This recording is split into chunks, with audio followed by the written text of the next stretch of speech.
오늘 본문에 나오는 사람들은요, 진리에 대해서 상당히 위험한 태도를 보입니다. 이들이 생각하는 신앙적 견해는 줄곧 예수가 전하는 진리와 충돌을 보였습니다. 그들은 정치적이고 군사적인 메시아를 기대했지만 예수는 영적인 메시아의 측면을 말씀하셨습니다. 이 악한 무리들은 구약에서 예언되었던 모세와 같은 선지자를 자신들에게 육적인 떡을 주는 그러한 구원자로 여겼지만, 또 그것을 고대했지만, 예수는 그 모세와 같은 선지자는 허물과조로 죽은 죄인들의 죄를 사하여 그들을 하나님께로 이끌 선지자다. 그리고 그 선지자가 바로 자기 자신임을 말씀하십니다. 그들이 예수를 따르는 동기는 떡을 얻고자 했지만 예수는 그들의 동기를 비판하면서 자신을 따르는 동기가 그것이 아니라 영생하도록 있는 양식을 얻기 위해 따라야 한다고 말씀하셨습니다. 즉 하나님으로부터 하나님으로 말미암는 어떤 것을 얻기 위해 신앙을 하는 것이 아니라 예수를 믿고 그를 최상의 기쁨으로 여기길 위하여 따라야 한다라고 말씀하십니다. 또한 이들은 예수가 소개하는 생명의 떡이 예수 자신이라는 사실을 망각한 채 이 양식을 광야의 만나처럼 계속해서 섭취해야 되는 제3의 원소처럼 여겼지만 예수는 그것이 아니라 그 양식이 예수 자신으로서 그를 처음 믿는 그 순간부터 그는 영원토록 배고프거나 목마르지 않는다라고 말씀하셨습니다. 그 외에도 지속해서 이 부정한 무리들의 신앙적 견해와 태도, 그것들은 예수의 진리와 일치를 보이지 않고 계속해서 충돌했습니다.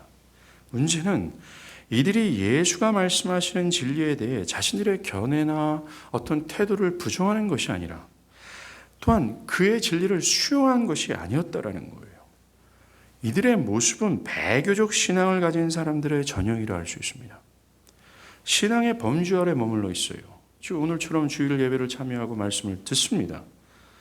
그러면서도 진리 앞에서 자신들의 견해와 정신을 부정하고 진리 그대로를 수용하는 것이 아니라 자기식의 견해와 신앙을 고집하는 것, 이것이 배교의 전형이라는 겁니다.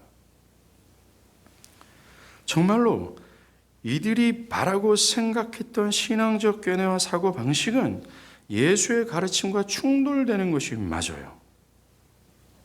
여전히 사람들은 성경에서 계시하고 있는 진리를 따르기보다는 자신들에게 최적화된 신앙, 그것을 이 본성상 고안해내요. 그것을 진리로 여기며 따라가는 겁니다. 문제는 그것이 하나님의 진리와 충돌이 된다는 겁니다. 그 진리를 있는 그대로 수용하기보다는 자신들의 가치관으로 필터링함으로 오늘 본문의 사람들처럼 하나님의 진리를 무시하는 데 있어요. 말하고 또 말해도 들어도 또 들어도 자신을 부정하지 않고 여전히 제멋대로 시기라는 겁니다. 진리를 따라 행하는 것으로 변화가 없어요. 그 중심의 진정으로 하나님을 사랑하는 것으로서의 돌이킴이 없습니다. 옛날 그대로일 뿐이에요. 오랜 세월 동안 이 신앙의 범주 아래 머물러 있어도 여전히 똑같습니다. 그 안에 교만함은 여전하고 그들이 추구하고 바라는 식의 신앙적 견해와 정신은 그대로입니다. 이런 배교적 신앙을 가진 사람들은 여기에서만 머물지 않고요, 더 심각한 수순으로 떨어집니다. 한번 보겠어요? 오늘 본문의 사람들은 예수의 말씀에 대해서 41절에 서로 수군거리기 시작합니다. 여기서 수군거렸다는 것은 예수의 진리를 스스로 판단하고 그것에 불만을 품어 낮은 목소리로 반대한다는 겁니다. 이들이 수군거린 핵심은 예수가 하늘에서 내려온 떡이라고 말한 것 때문에 그래요. 그 자신을 신적 존재로 말하고 있기 때문에 그렇습니다. 42절에서 그들은 저 예수가 요셉의 아들이 아니냐. 그들의 부모를 우리가 알고 있고 얼마 전에 이 가버나움으로 이사해서 오래전부터 우리가 봐왔는데 그가 어찌 그런 신적 존재가 되느냐 라고 이들이 예수를 자신들의 경험과 그 경험이 말하는 의미를 자신들의 능력으로 평가할 수 있다고 하는 생각에서 판단한 거예요.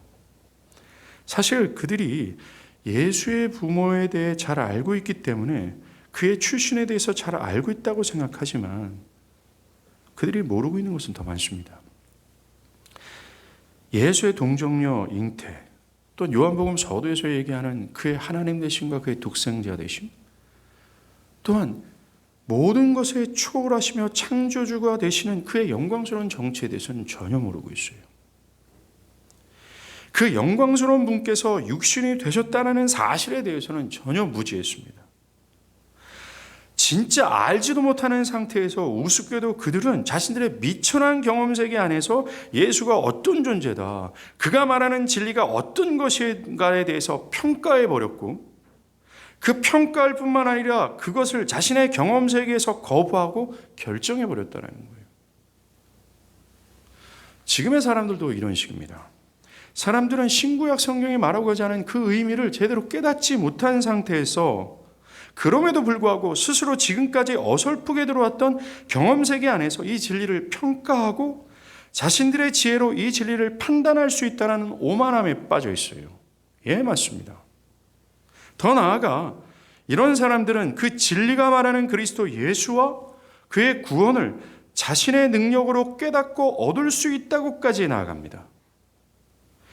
인간으로서 절대로 헤아릴 수 없는 구원의 길을 자신의 능력으로 스스로 접어들 수 있다고 생각을 하는 거예요. 그것을 자신의 힘과 지혜로 얻을 수 있다고 얘기하는 겁니다. 오늘 본문에 보이는 사람들처럼. 결국 이런 지경까지 나아가고 이런 사고를 품게 된다는 겁니다. 이러한 태도는 하나님을 모욕하는 것일 뿐만 아니라 위험한 겁니다. 왜냐하면 그것은 사람들이 하나님의 진리를 자신들의 판단을 따라 그 진리를 가려낼 수 있다고 전제하므로 하나님의 은혜를 무시하기 때문에 그래요. 오늘 이 부정한 무리들을 보십시오. 이들은 예수의 진정한 정체에 대해서 진리를 전혀 모른 채 고작 자신들이 예수를 본 10년의 세월만을 가지고 판단해 버렸고 그가 하늘에서 오른 자라는 사실을 부정하고 결정해 버리는 거예요. 예수의 진리에 대해 믿지 못한다고 결정해 버립니다. 여러분들이 이 역사적 진리를 처음 대할 때 바로 이러한 태도를 갖지 않았습니까?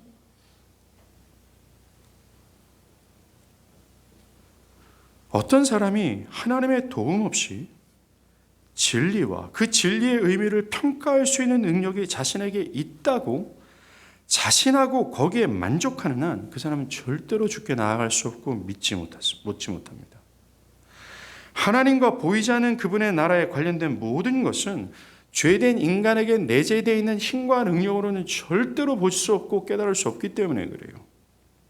더욱이 인간 경험 세계로는 절대로 그것을 측량할 수 없어요. 작은 우물에서 평생 사는 개구리가 어찌 대양의 파도를 상상할 수 있겠어요? 그런 것 같습니다. 정말 그래요. 앞에서 언급한 신앙의 범주 안에서 여전히 머물러 있음에도 불구하고 여전히 진리와 충돌하고 있음에도 불구하고 자신의 견해를 부정하지 않고 진리에 있는 그대로를 수용하지 않고 여전히 자신의 견해를 고집하는 사람들이 있잖아요.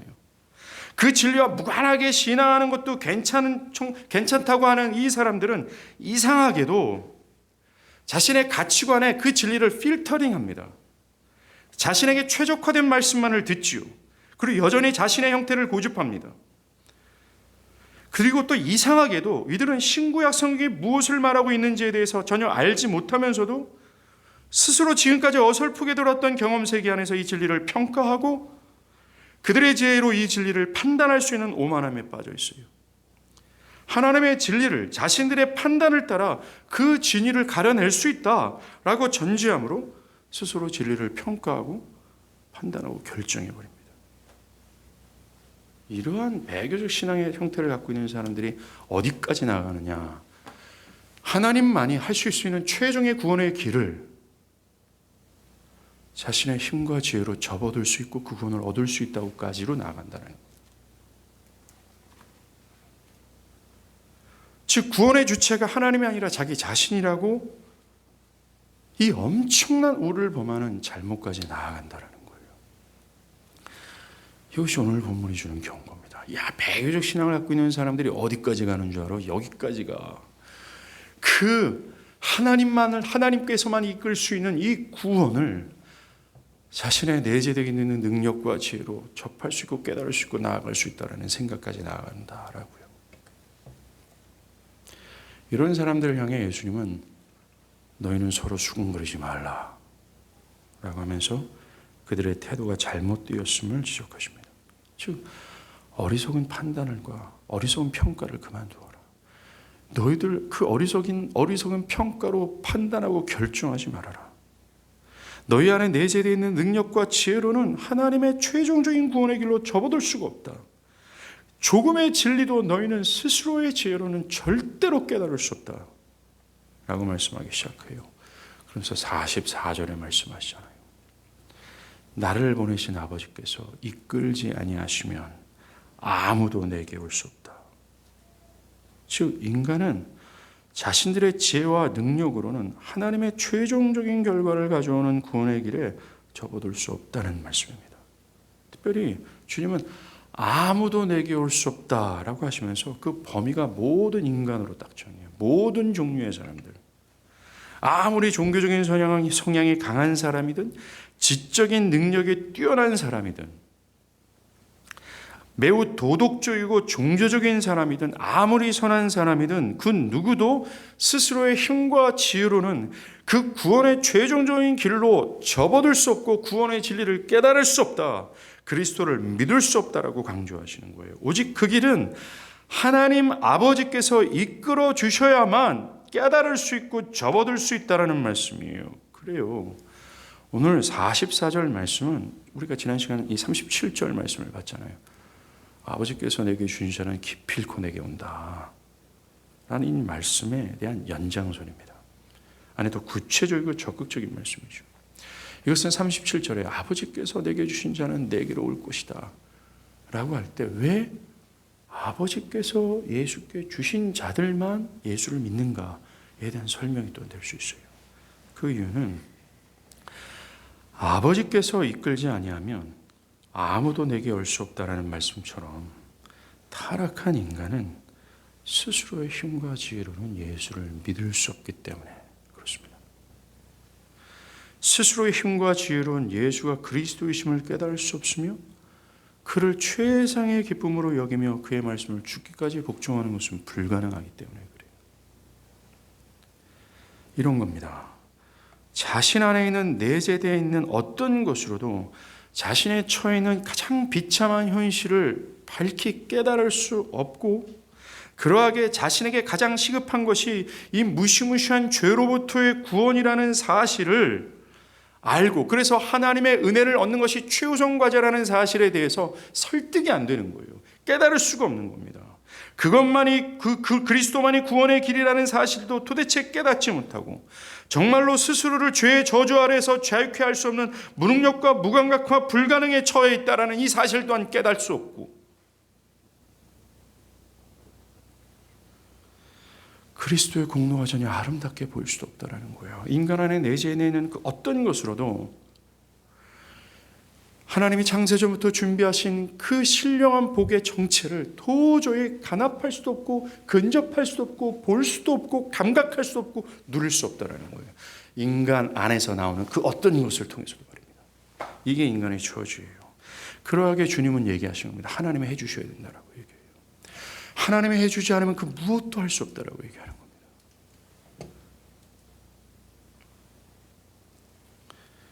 이것이 모든 인간 아무도라고 한 사람도 예외 없이 처해 있는 현실이에요. 이것이 예수께서 말씀하신 아버지께서 이끌지 아니하면 아무도 내게 올 수 없다라는 말씀으로 드러난 첫 번째 의미입니다. 이것은 신구약 전체가 말하는 매우 중요한 진리예요. 인간의 처한 상황과 처지에 대한 설명입니다. 창세기 6장 5절에서도요. 사람의 죄악이 세상에 가득함과 그의 마음으로 생각하는 모든 계획이 항상 악할 뿐임을 보시고 라고 했어요. 여기서 사람들의 생각이라고 할 때 생각이란 의식 중이든 무의식 중이든 자연스럽게 끌리는 것. 사람들이 좋아하고 기뻐하는 쪽으로 기울어지는 것을 생각이라고 얘기해요. 그런데 그 생각의 모든 의도와 그리고 그 생각이 항상 악할 뿐이다라고 얘기를 합니다. 악하다라는 게 뭡니까? 하나님의 적대적인 태도를 악한 것으로 성경은 말합니다. 즉, 사람 안에 있는 모든 의도와 성향과 방향성과 그리고 모든 시간들이 항상 악하다, 즉 하나님과 적대의 방향으로만 흘러간다라고 얘기를 창세기 6장에서는 이미 선언했습니다. 즉 하나님의 말씀을 따를 수 없을 뿐만 아니라 따르려 하지 않는 상태에 있다. 예수 그리스도를 깨달을 수 없는 상태를 넘어서서 깨달으려 하지 않는 악한 본성과 성향의 상태에 있다라고 구약 초반에 선언합니다. 타락한 인간에 대해서. 바울이 이것을 로마서 3장 10절과 12절에서 얘기하잖아요. 기록된 바 의인은 없나니 하나도 없고 깨닫는 자도 없고 하나님을 찾는 자도 없고 다 치우쳐 한 가지로 무익하게 되고 선을 행하는 자가 없나니 하나도 없다. 모든 이가 예외 없이 모두가 다 모든 성향과 어떤 본성 자체가 악함으로만 기울어져 있다. 다 치우쳐 있다라고 얘기를 합니다. 한 사람도 예외 없이요. 사도 바울이 로마서 3장에서 말하고 강조하는 것 중에 하나가 뭐냐면요. 아무도 없다라고 얘기하는 겁니다. 하나님 앞에 뭔가 간합할 만한 선과 의를 가지고 있는 사람이 단 한 사람도 없다. 그 내재된 능력을 가지고서 하나님께 감히 나아갈 수 있는 자가 단 한 사람도 없다. 도리어 모든 사람이 한 명도 예외 없이 모든 성향과 어떤 본성 자체가 악함으로 기울어져 있을 뿐이다라고 선언합니다. 이걸 강조합니다. 로마서 1장 16절에는 복음은 모든 믿는 자에게 구원을 주시는 하나님의 능력이다. 먼저는 유대인에게요 그리고 헬라인에게로다라고 선포하죠. 이것은요. 복음 안에 있는 하나님의 능력을 떠나서는 어느 누구도 그 스스로 하나님께 나올 힘이 없다라는 의미예요. 먼저 바울은 이것이 유대인이나 헬라인 모두에게 적용된다고 얘기합니다. 온 인류는 크게 이 유대인과 이방인으로 나눠요. 여기 대표적으로 헬라인을 거론한 겁니다. 그들 모두가 다 하나님의 진노 아래 있습니다. 유대인은 하나님의 율법 세세 부분까지 다 알고 있고 실천해 봤지만 그들 스스로를 이 율법의 저주에서 구원하지 못했습니다. 이방인을 대표하는 헬라인들도 놀라운 문화적 혜택을 받고 도덕성을 가지고 있음에도 불구하고 하나님께 가까이 나가지 못했어요. 실패하는 겁니다. 그러하게 사람의 타고난 지혜와 본성으로는 아무도 하나님을 알지 못해요. 인간의 타고난 본성이 부패했기에 인간 스스로 전혀 하나님을 알 수도 없고 그분을 기뻐할 수 없다라는 게 성경의 결론입니다. 바울이 로마서 8장 7절과 8절에 이렇게 얘기하잖아요. 육신의 생각은 여기서 육신의 생각은 뭡니까? 거듭나기 전에 자연인의 상태예요. 여전히 종교라는 범주 안에 있음에도 불구하고 여전히 그 하나님에 대해서 살아나지 않는 사람이라는 겁니다. 여전히 배기적 신앙의 형태를 갖고 있는 이 사람들이 있단 말입니다. 이게 육신이에요. 이들의 생각은 하나님과 원수된다. 이는 하나님의 법에 굴복하지 아니할 뿐만 아니라 할 수도 없다. 육신에 있는 자들은 하나님을 기쁘게 할 수도 없다. 이런 처지에 있는 사람들에겐 그들 자신의 어떤 노력으로 하나님을 기쁘게 하신다, 기쁘게 하게 한다. 이거 불가능합니다. 이런 악한 본성과 무능력에 빠진 인간은 예수에 관해서 생각하지 못하고 먼저 그분을 찾지도 못하며 그분을 위해서 자신을 예비하지도 못한다는 거예요. 즉 하나님께서 무언가 해주시는 역사가 바로 있기 전까지 인간은 예수로부터 영생을 얻는 그 일을 그 어떤 것도 시도할 수 없는 입장에 있다는 겁니다. 정말로 인간 안에 어떤 선한 것도 선한 것을 깨달을 수 있는 능력도 하나님께서 받으실 만한 그 어떤 것도 없는 거예요. 하나님의 해주시는 역사가 없이는 할 수 없기에 그렇습니다. 그래서 우리 믿음의 선조들은요. 갑자기 설교하면서 설교를 하다가 강대상을 팍 치면서 갑자기 하늘을 바라보면서 막 외치는 거예요. 호 하나님이여 해주시옵소서라고요.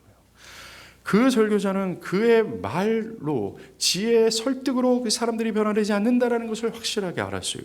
온전히 하나님께서 해주시는 역사만이 필요함을, 그것만이 가능하다는 사실을 깨닫고 그런 손을 번쩍 들어 갑자기 설교하다 외쳤던 설교자들이 있었다는 거예요. 지금 마찬가지입니다. 그래서 사도 바울이 고린도 전후서에 뭐라 그래요? 고린도 전서에서 뭐라고 얘기합니까? 내가 너희한테 나아갈 때 사람의 말과 지혜로 하지 않았다. 복음에서 나타나는 성령의 능력을 의지했을 뿐이다라고 얘기합니다. 지금 인간은 그 어떤 것으로도, 또 인간 안에서 나오는 그 무엇을 통해서도 하나님께 나아갈 수 없고 하나님을 깨달을 수 없으며 영생은 불가능한 거예요.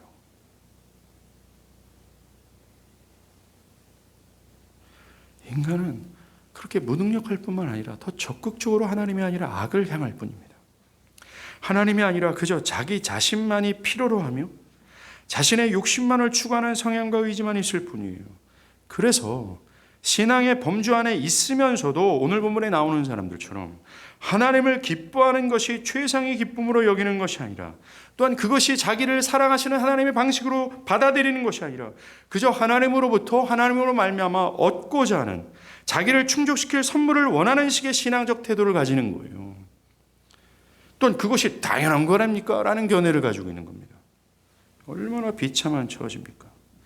이런 존재가 어찌 하나님을 알 수 있고 또한 그리스도를 스스로의 힘으로 믿을 수 있어요? 불가능해요. 정말 불가능합니다. 우리의 상태는 정말 가뭄에 태양이 강렬하게 내려져 있는 논밭과 같아요. 갈라졌어요. 툭 치면 무너지는 흙과 같습니다. 생기란 일도 찾아볼 수 없어요. 하나님께서 하늘의 문을 여셔서 은혜의 담비를 내려주지 않는 길, 그것뿐이라는 겁니다.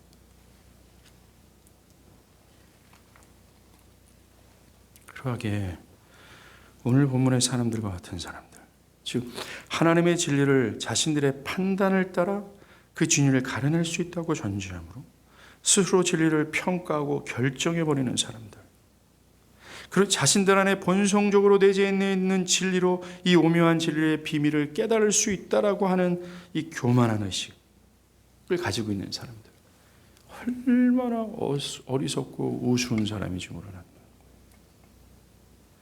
그런 자들을 향해 바울이 로마서 3장 19절에 뭐라고 얘기하는 줄 아십니까? 그들의 입을 닫아야 할 것이니 라고 말씀하세요. 내게는 하나님께 스스로 돌아갈 수 있는 어느 정도의 힘이 있습니다. 내게는 예수가 그리스도시며 그를 스스로 깨달을 수 있고 믿을 수 있는 힘이 있습니다. 진리를 나의 힘과 지혜로 깨달을 수 있는 힘이 어느 정도 있습니다 라고 말한다면 그는 자신 안에 하나님께 칭찬받을 만한 어떤 것이 있다라고 생각을 하는 거나 마찬가지예요. 그런 그들을 향해 바울은 그 누구도 그럴 만한 사람이 없다라고 하면서 모든 입이 닫혀야 된다라고 얘기하는 겁니다. 두 번째, 오늘 이 44절은요. 오직 구원은 하나님께서 이끌어 주셔야만 가능함을 의미합니다. 이미 요한은 요한복음 서론에서 이와 같은 얘기를 시작했어요. 이미 요한은요, 요한복음 전체에서 내가 어떤 것을 얘기할 거야라는 것을 전제했잖아요. 그 전제 중에 가장 특징적인 전제가 바로 요한복음 1장 12절과 13절이에요. 영접하는 자, 곧 그 이름을 믿는 자들에게는 하나님의 자녀가 되는 권세를 주셨으니 이는 혈통으로나 사람의 뜻으로 나지 아니하고 오직 하나님께로부터 난 자들이라 라고 얘기합니다. 이 말은 구원을 위해서나 하나님의 뜻을 깨닫게 되는 것에 있어서 인간 안에 있는 것이나 인간으로부터 비롯된 어떤 것을 의지하는 것은 어리석다라는 의미예요. 인간의 노력도 그를 하나님께 간합되게 할 수 없음을 말해주는 거예요. 우리가 쇠가 빠지게 정말 순교 직전에 닿을 때까지 모든 것을 다 소진하면서 하나님을 섬긴다 할지라도 그것 요만큼도 하나님 앞에서 간합될 것이 전혀 없다라고 얘기를 하는 거죠.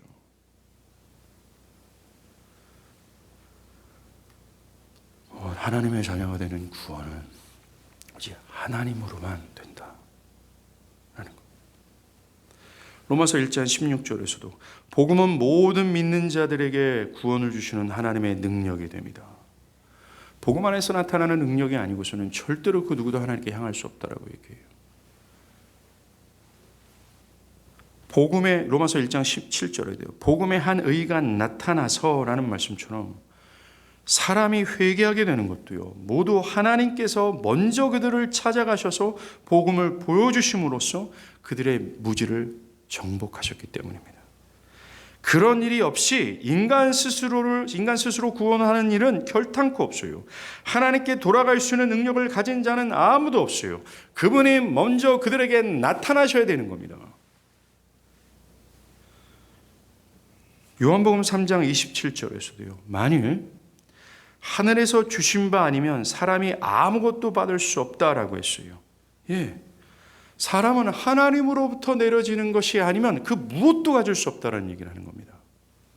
이것은 어떤 사람이 받은 사명을 또 능력을 우리가 삶의 영역에서 누리는 모든 것을 의미하는 것도 될 수 있어요. 즉 삶의 영역에서 어떤 내재되어 있는 어떤 능력을 발휘하는 것과 사명의 어떤 위대함과 작은 모든 것이 다 하나님으로부터 비롯됐음을 강조하는 겁니다. 근데 이 모든 것 안에는 영생하도록 있는 양식을 얻는 것도 마찬가지예요. 하늘에서 주신 바 아니면 사람이 아무것도 얻을 수 없다. 구원도 마찬가지라는 겁니다. 이처럼 예수의 구원자 되심을 알고 예수가 정말 그리스도구나. 이 구약에서부터 창세기 3장 15절부터 약속되었던 그 바로 구원자구나라는 사실을 알고 그를 믿어 영생을 얻게 되는 것이 나로부터가 아니라 하나님이 해주셔야 되는구나. 하나님이 무언가 내 안에서 일을 해주셔야 되는구나라는 것이 오늘 주요한 말씀이에요. 하나님께서 그리스도께로 이끄시는 행위. 자, 그렇다면 아버지께서 그리스도에게 이끄시는 것이 무엇을 의미할까요? 주님 말씀해요. 아버지께서 나에게 이끌지 아니하시면 누구도 내게 올 수 있다라고 하는데 그 이끄신다는 것이 어떤 의미인가? 이것을 주님은 45절에서 설명하시잖아요. 아버지께 듣고 배운 사람마다 내게로 오느니라. 여기서 아버지께서 듣고 배운 이것이 아버지께서 이끄시는 방법입니다. 하나님께서 사람들에게 그리스도를 믿음으로 이끌 때 그것은 야만적인 강압을 통해서가 아니라 사랑스러운 설득에 의해서 하십니다. 다시 말해서 하나님은 주의 말씀 안에 나타나 있는 의미를 그들의 내면에서 깨닫게 하시고 밝혀주심으로 개개인 안에 심겨진 통찰과 조명을 통해 예수가 그리스도시구나. 그저 이것을 그들의 이성적 수준이 아닌 성령의 도우심으로 죽어있는 이성을 깨워 전 인격이 예수가 그리스도구나. 자격 없는 죄인을 위해 하나밖에 없는 아들을 주신 하나님은 정말로 사랑과 긍휼이 풍성하시구나 라고 하면서 성경에서 계시된 그리스도와 그리스도의 행하신 그 일의 의미를 하나님께서 설득해 주심으로, 즉 죽어있는 이성을 깨워 그 이성적으로 그들을 설득시켜 주심으로 강함으로 믿게 해주시는 것이 아니라 믿어지게끔 하시는 거죠.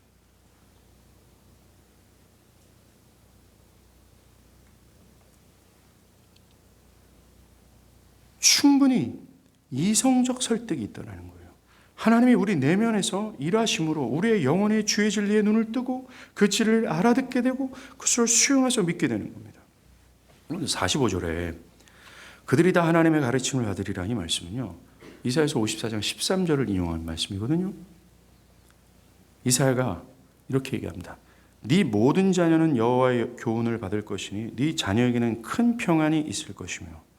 이거는 예수의 공동체와 그들이 얻게 되는 구원의 방식을 예언한 겁니다. 이것은 계시된 하나님의 말씀을 하나님이 친히 지난 시간 본 것처럼 아버지께서 예수에게 주신 사람들에게 가르쳐 주신다는 뜻입니다. 가르쳐 준다는 게 뭡니까? 알고 깨닫게 해서 그렇게 행하도록 만드는 것이 가르침의 목적 아니에요? 그 가르침의 주권자가 하나님이고 그 하나님께서 가르치시는 장소는 우리의 내면이라는 거예요. 그렇습니다. 하나님께서 우리의 내면을 조명하셔서 우리가 알아야 하고 깨달아야 하고 그래서 그렇게 행하도록 친히 지식을 밝혀주시고 우리를 깨닫게 하셔서 설득해 주시는 겁니다. 아까도 우리가 봤듯이요. 사람의 의지는 구원의 의미를 파악할 수 없어요. 정말 알 수 없습니다. 바울도 고린도전서 2장 9절에 하나님이 자기를 사랑하는 자를 위하여 예비한 모든 것은 눈으로 보지 못하고 귀로도 듣지 못하고 사람의 마음으로 생각하지 못한다 라고 말하지 않습니까? 그런데 바울은 이어서 이런 비밀을 하나님의 뜻을 알 수 있는 방법을 설명합니다. 고린도전서 2장 10절이에요. 하나님은 이것을 성령으로 우리에게 보이신다라고 얘기합니다. 눈으로도 보지 못하고 귀로도 듣지 못하는 이 비밀의 진리를, 진리의 비밀을 성령을 통하여 우리에게 보이신다고 말씀하세요. 하나님의 성령이 친히 죽어있고 잠자고 있는 우리 본래 이성을 밝히셔서 하나님의 말씀을 알아듣고 깨닫도록 우리의 내면을 설득해 주신다고 말씀하시는 거예요. 여러분들, 원래 하나님께서 창조하신 이 사람의 이성은 타락하기 이전 하나님 앞에서 깨어 있었던 상태였습니다. 즉 하나님이 얼마나 영광스럽고 그분의 말씀에 복종하는 것이 매우 합당하다라고 수용할 수 있고 알 수 있는 그 이성의 상태에 있었어요. 근데 타락이 문제라는 겁니다.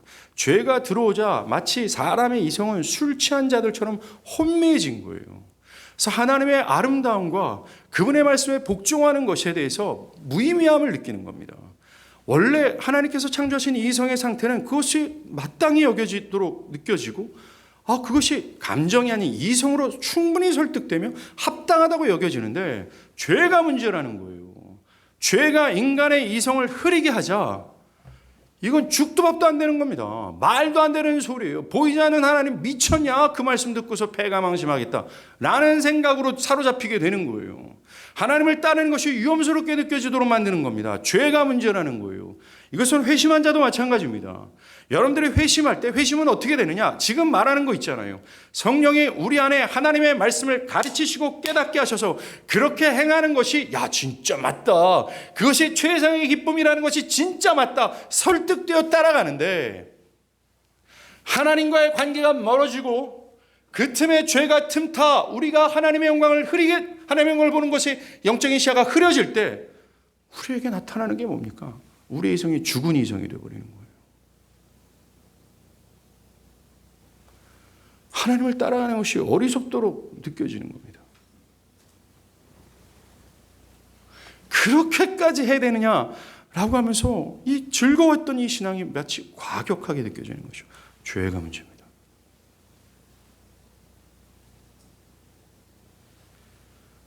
이 믿음의 특징은요, 성령의 내적 역사로 예수 그리스도를 자기의 것으로 받아들이도록 설득됨이라고 할 수 있어요. 즉 자신이 죄인이라는 사실을 성령을 통해 깨닫는 자가 그래서 자신의 하나님의 형벌 앞에 직면해 있다는 사실을 알고 자신에게 가장 긴급하게 필요한 것이 이 무시무시한 죄의 형벌에서 자욱해야 할 구원자라는 사실을 알게 되는 거예요. 그래서 그리스도를 내가 강력하게 받아들일 수밖에 없다라는 설득을 당함. 이것이 믿음이라고 얘기합니다.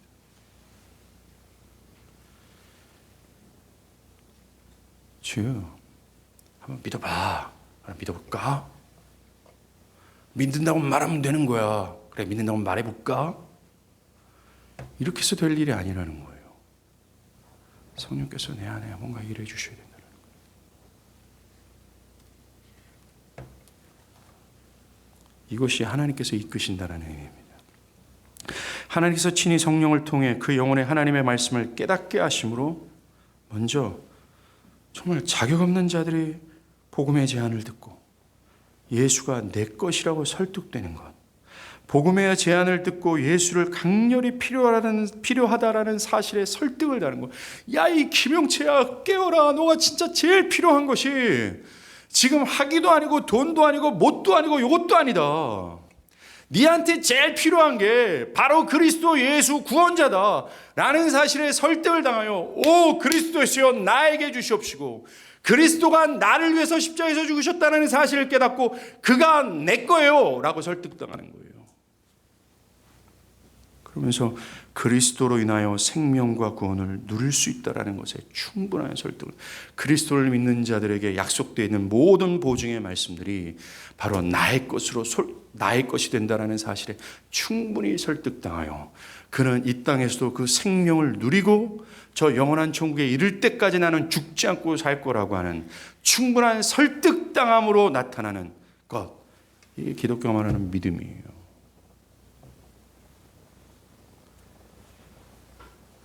납득이 되는 겁니다. 충분히.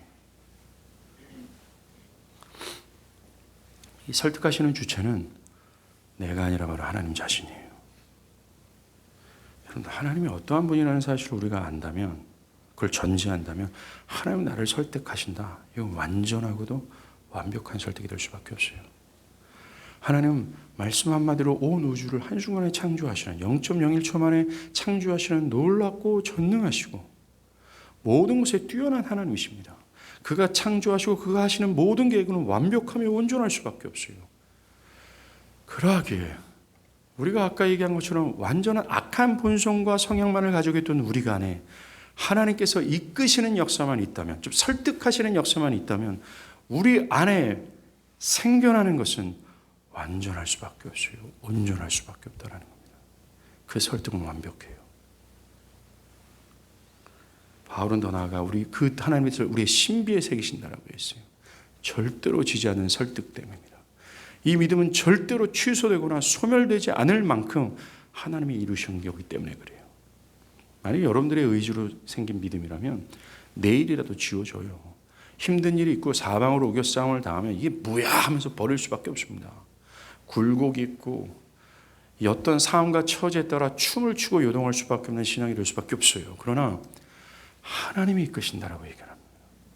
우리 모든 신앙의 시작은 하나님이었고 그 기초를 하나님이라고 얘기하고 있어요. 신앙에 형성하는 모든 틀을 하나님께서 조성하셨고 그의 성향과 모든 의지 또한 하나님께서 이끄신다라고 얘기합니다. 여러분들이 과연 그럽니까? 과연 여러분들이 갖고 있는 신앙의 생명력은 어떠한 태도를 취하고 있고 어떠한 모습을 보이고 있어요? 진실하게, 진지하게 한번 물어봅시다. 정말 어떻습니까? 정말 하나님께서 내 안에 그리스도를 이끄시는 그 역사가, 그 내면의 내적 증거가 있습니까? 그 완전하신 하나님께서 나에게 설득해 주시는 이 믿음이 여전히 살아 역사하시고 온전한 형태로 가고 있습니까? 아니면 아까도 말한 것처럼 배교적 신앙의 형태를 가지고 있냐? 여러분들, 이것은 성경을 바탕으로 해서 교회 역사가 말하는 굉장히 주된 요인이에요.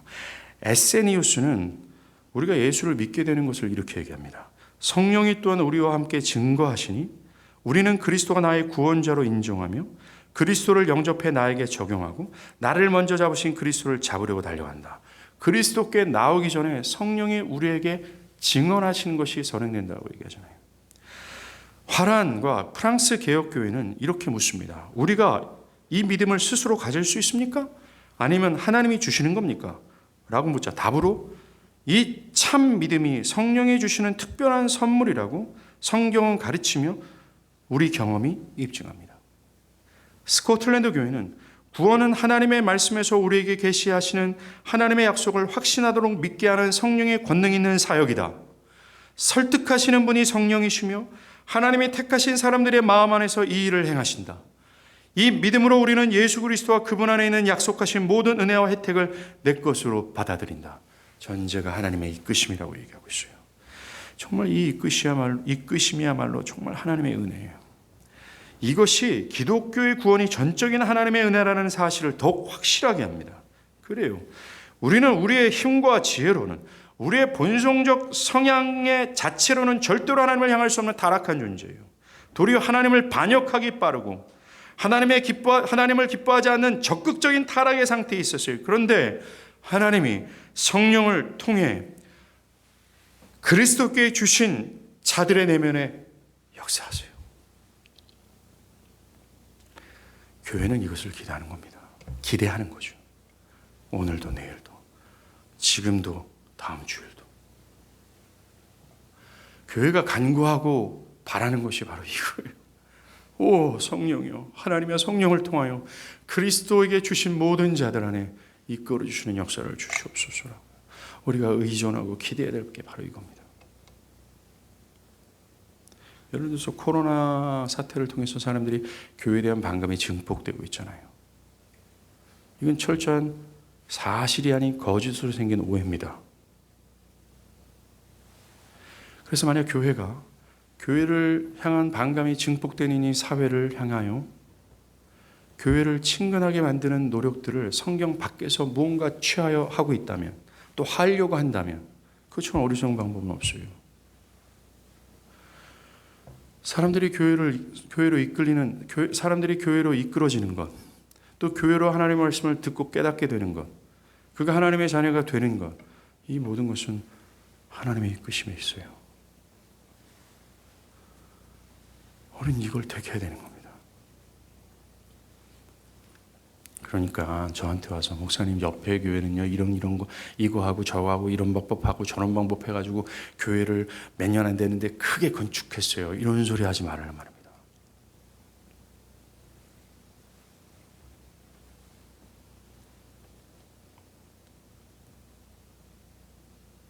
그리스도를 믿도록 설득당한 자들은 오늘 본문의 표현대로 하자면 아버지께서 이끌어 주신 자들은 첫 번째, 자신 안의 무능력과 불가능함을 확실하게 깨닫습니다. 그래서 오늘 본문의 사람들처럼 진리에 대해 자신을 자만하지 않아요. 하나님의 진리를 자신들의 판단대로 그 진리를 가려낼 수 있다고 전제함으로 스스로가 진리를 평가하고 결정할 수 없다라고 여깁니다. 굉장히 겸손한 태도를 보이죠. 그리고 자신들 안에 본성적으로 내재되어 있는 지혜로는 절대로 이 오묘한 진리를 깨달을 수 없음으로 여깁니다. 도리어 이들은 자신 안에 그 어떠한 선도 의도 없을 뿐만 아니라 그 어떤 선한 것도 깨달을 수 없는 것임을 알게 돼요. 전적으로 자기를 부정하는 상태가 되어버린다는 겁니다. 그래서 어떤 나의 의견도 나의 주장도 부끄러워하며 잘난 척했던 자신의 과거를 그냥 후회하고 부끄러워할 뿐이라는 거예요.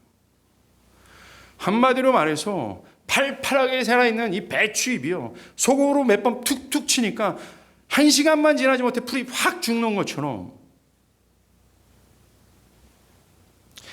하나님께서 그리스도께로 이끌림을 당한 그 사람들은 이러한 형태를 보이는 거예요. 정말로 영적인 사안들이든 다른 일에 대해서도 총체적인 자기 부정의 모습을 자연스럽게 갖게 되는 거예요. 자기 자녀를 양육하는 것, 학업하는 것, 사업을 하는 모든 방법들, 사람들을 대하는 이 모든 삶의 영역에서 하는 모든 방법들, 또 자세들, 이 모든 것들이 자기 부정적 상태로 떨어져서 하나님의 은혜로 그 오만방자함은 사라지고 어느 정도 전문 분야에서 이렇게 일하면 이건 이렇습니다 라고 하면서 자기의 주장과 함께 자기 의의가 뒤섞여 교만한 태도를 보이잖아요. 그렇지 않는다는 겁니다. 자신이 구원을 받고 진리를 깨달은 그 모든 것이 그저 하나님의 은혜임을 깨닫고 참된 겸비함의 모습을 보여요. 그 어떤 건방진 태도나 의시되는 태도를 보이지 않고 매사에 조심스럽게 주의를 기울이며 진리를 따릅니다. 그리고 그는 진짜 은혜다. 그래서 그 은혜의 영광을 찬미하게 되죠. 오늘 또 주님은 우리에게 굉장히 중요한 사실을 보여줘요. 뭡니까? 아버지께서 아들에게 이끌림을 받은 사람들, 내면에서 어떤 하나님께서 가르쳐 주신 이 역사를 경험한 이 사람들은 오는 그를 내가 마지막 날에 다시 살릴 것이다 라고 말씀하세요. 지난 시간 우리가 봤던 하나님의 선택에 우리의 이 생의 삶, 이 땅에서의 삶서부터 천국에 들어갈 때까지 이 효력이 여전히 발휘된다고 얘기했잖아요. 동일한 뜻입니다. 하나님께서 친히 그 개인의 내면에 계시된 성경을 가르쳐 준 자들, 이끌린 사람은 그의 평생의 주를 따르며 또 저 영원한 천국에 무사히 이를 때까지 구원의 확실한 보증의 약속으로 주님 말씀합니다. 내가 그를 다시 살릴 거야 라고. 주의 성령이 그 내면에 역사하셔서 정말 예수가 나의 그리스도구나. 그를 믿는 자가 영생을 얻는구나. 그 안에 있는 수많은 이 복락을 향한 혜택들이 나의 것이냐라고 충분히 설득을 당한 자들은 죽어도 그를 살려서 천국으로 내가 집어넣을 거야. 내가 그들을 끝까지 지킬 거야. 그들은 사라지지 않을 거야. 그들은 자신의 믿음을 어떻게 상실하지 않게 될 거야. 별파란 물고기처럼 펄럭거릴 거야. 라고 말씀하시는 거예요. 마지막으로 중요한 사실이 있습니다. 자, 이 하나님께서 이끌어 주셔야만 된다라고 하는 이 전적인 은혜가 인간의 책임을 완화시키는 것이 아니에요. 지난주 선택교리처럼요. 예정과 선택 그리고 그것을 적용케 하는 은혜가 있음에도 불구하고 예수는 우리에게 믿으라고 명령합니다. 좀 믿지 않는 불신앙에 대해서 암묵적으로 경고하시는 거예요. 그렇다고 잘 들으셔야 돼요.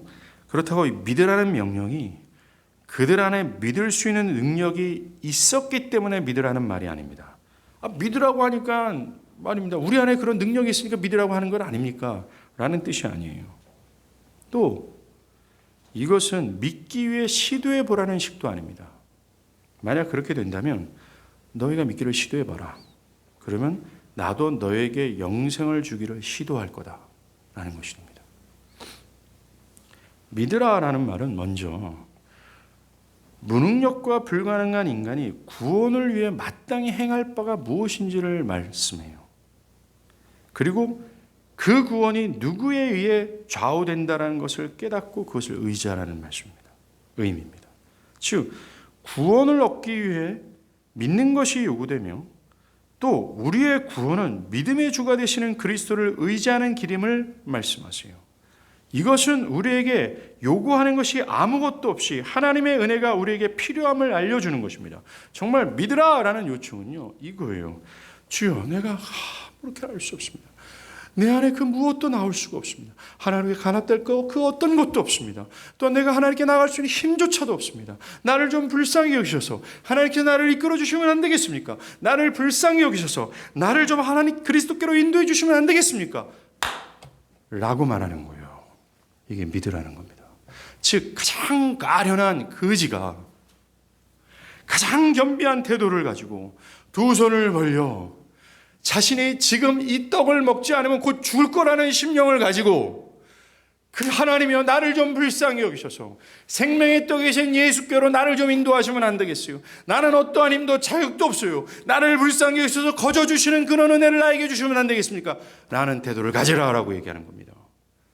기독교의 은혜는 이런 자들을 이런 모든 사람들에게 이렇게 요구하고 있으며 이러한 믿음의 태도를 취한 자들에게 하나님은 영생하도록 하는 양식을 주시고 그 안에 그를 지키셔 영원한 천국으로 그를 집어넣으신다는 거예요. 이런 은혜 누리는 여러분들 되길 바랍니다. 기도하겠습니다.